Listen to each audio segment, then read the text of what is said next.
సింధూరాన్ని మాట్లాడుతున్నాను.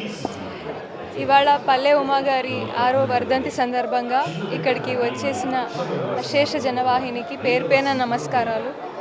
పుట్టపర్తి నియోజకవర్గం నుంచే కాదు, మా కాలేజెస్ నుంచి స్టాఫ్, ఇంకా ఫ్రెండ్స్, ఫ్యామిలీ అందరూ కూడా మాతో పాటు ఈరోజు మాతో పాటు గడపడానికి వస్తున్నారు. ఇంతగా గుర్తుపెట్టుకొని, ఆమె చేసిన మంచి పనులను గుర్తుపెట్టుకొని ఇంతమంది వస్తున్నారంటే మేము ఎప్పుడు మీ మేలు ఎప్పటికీ జన్మలకి మర్చిపోలేము. చాలా ఆనందంగా ఉంది. ఈ కుటుంబంకి కోడలుగా అడుగుపెట్టిన అవకాశం నాకు దేవుడు ప్రసాదించారు. ఆమె కోడలుగా నాకు 5 ఏళ్ళు మాత్రమే ఉండగలిగే అవకాశం దొరికింది ఆమె ఉన్నప్పుడు. కానీ she was the best mother in law, అది నేను చెప్పగలుగుతాను. ఆమె ఆశీస్సులు మా కుటుంబం మీద ఎల్లప్పుడూ ఉండాలని కోరుకుంటున్నాను. చాలా బాగుండిందండి. మా ఇంట్లో మా అమ్మగారు ఎలా చూసుకున్నారో ఆవిడ గారు కూడా నన్ను అలాగే చూసుకున్నారు. ఎప్పుడు కిషోర్ సార్ని నన్ను వేరుగా ఎప్పుడు చూడలేదు. నేను వాళ్ళ ఇంట్లో ఒక సొంతం ఆడపిల్లలాగా ఉండగలిగాను. కోడలుగా కాదు, కూతురుగా చూసుకున్నారు. నాకు చాలా అదృష్టంగా భావిస్తున్నాను. బాలాజీ విద్యా సంస్థల అధినేత, మహోన్నతమైన మానవతావాది, మా ఇంటికి దీపమైన శ్రీమతి పల్లె ఉమా 6వ వర్ధంతి సందర్భంగా విచ్చేసిన అశేష జనవాహినికి, మరీ ముఖ్యంగా పుట్టపర్తి నియోజకవర్గ ప్రజలందరికీ కూడా నా హృదయపూర్వక కృతజ్ఞతాభివందనాలు. తాను చనిపోయి 6 సంవత్సరాలు పూర్తి అయినా ప్రజల్లో ఏమాత్రం అభిమానం చెక్కు చెదరలేదంటే ఉమా వ్యక్తిత్వం ఎటువంటిది, ఇంతకంటే పెద్ద ఎగ్జాంపుల్ అవసరం లేదు. ఉమా ఒక వ్యక్తి కాదు, ఒక వ్యవస్థ. తాను గృహిణిగా మాకు చేసిన సేవలు అపారమైనవి, అసమానమైనవి, అసాధారణమైనవి. ఒక భార్యగా, తల్లిగా మా కుటుంబానికి ఎంతో సేవ చేసి చిరస్మరణీయంగా మా హృదయంలో స్థిరస్థాయిగా నిలిచిపోయింది. అంతేకాకుండా విద్యా సంస్థల అధిపతిగా వేలాది మందికి ఉద్యోగ అవకాశాలు కల్పించి లక్షలాది మంది విద్యార్థులు ప్రపంచవ్యాప్తంగా కూడా ఉద్యోగాలు ఉన్నతంగా పొందారంటే దానికి కారణం పల్లె ఉమా అని చెప్పే సందర్భంగా గుర్తు చేస్తున్నాం.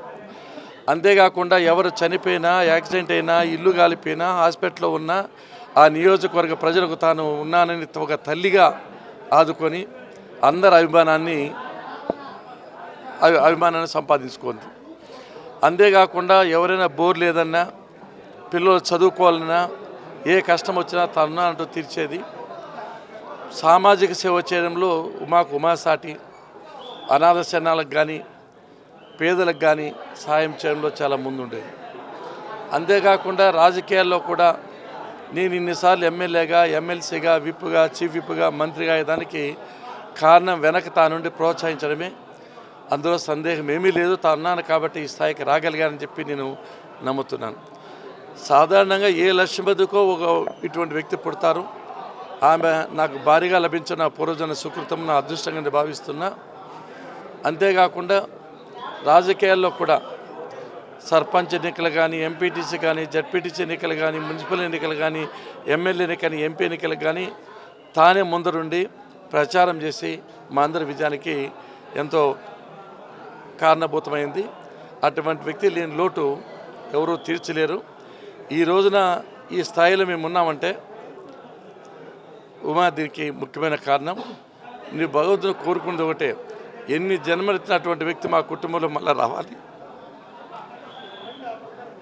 అటువంటి వ్యక్తిని తిరిగి పొందలేమని చెప్పి మనస్ఫూర్తిగా కోరుకుంటూ ఆ మహాత్మ ఎక్కడనే శాంతించాలని, ఆమె ఆశీస్సులు మా కుటుంబం మీద, మా ప్రజల మీద ఉండాలని మనస్ఫూర్తిగా కోరుకుంటున్నా.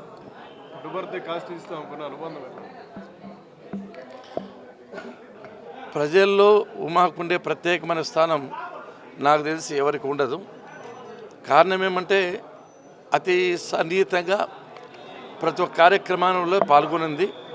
జన్మభూమి కార్యక్రమం కానీ, ఏ పార్టీ కార్యక్రమాలు కానీ, ఎక్కడ పరిపాలన విషయం జోక్యం చేసుకోలేదు. కానీ పార్టీ విషయాలు మాత్రం ముందుండి తను నడిపించింది. అందరికీ ఏదైనా కష్టం వచ్చే మొట్టమొదటి గుర్తొచ్చేది ఉమానే. కాబట్టి వాళ్ళతో అనుబంధం విడదీయరానిది. తాను 3 మండలాలు ఎప్పుడు ప్రచారం చేసేది, ఆ 3 మండలాలు ఎప్పుడు మెజారిటీ వచ్చేది.